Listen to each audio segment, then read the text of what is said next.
On a vu le choix au niveau des noms de domaine.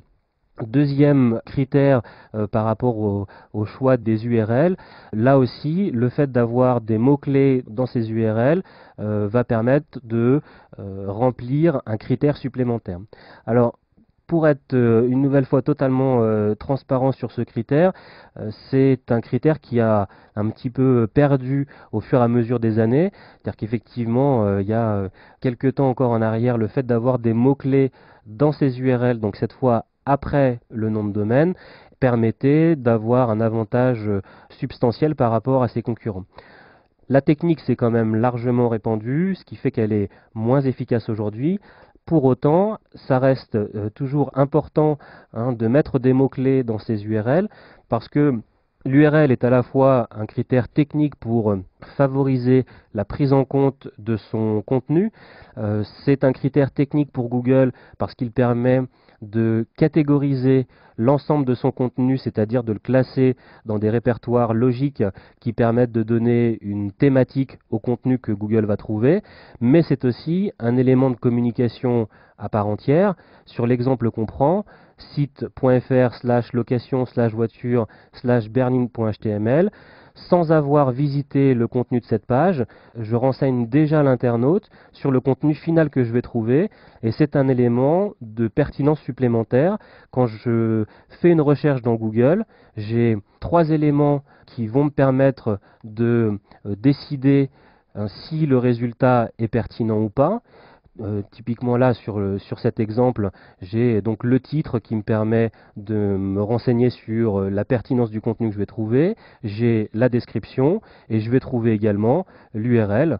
Et donc le fait d'avoir un des URL comme ici par exemple sur le site d'Allociné, allociné/DVD, eh bien effectivement si je cherche des DVD, j'acquis l'intime conviction que je vais bien trouver du contenu par rapport à la thématique DVD sur ce mot-clé.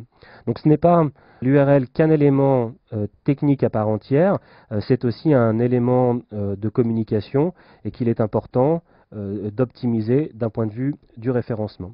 Autre critère, dans la manière de faire des espaces dans ces noms de fichiers, de la même manière que sur le nom des images qu'on a vu précédemment, il est important de mettre le tiret du 6 et non le underscore.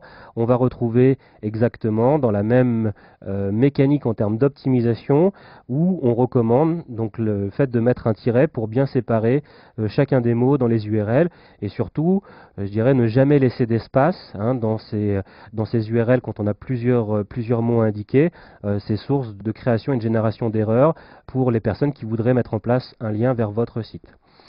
Autre élément, une fois qu'on a compris l'intérêt d'ajouter des mots-clés dans ces URL, c'est de ne pas tomber dans le spam et de vouloir répéter soit trop souvent le même mot-clé en se disant plus je vais mettre le mot-clé voiture dans mon URL, plus ça va lui permettre de se positionner sur les moteurs de recherche.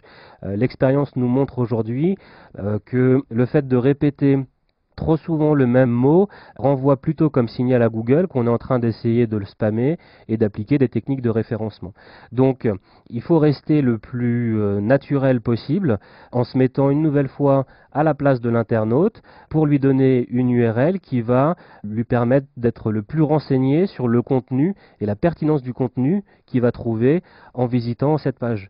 Vous pouvez par exemple, utiliser des synonymes pour varier les mots-clés, varier les expressions sur lesquelles optimiser vos URL pour éviter justement de tomber dans les travers du spam dexing, c'est-à-dire le spam des moteurs de recherche.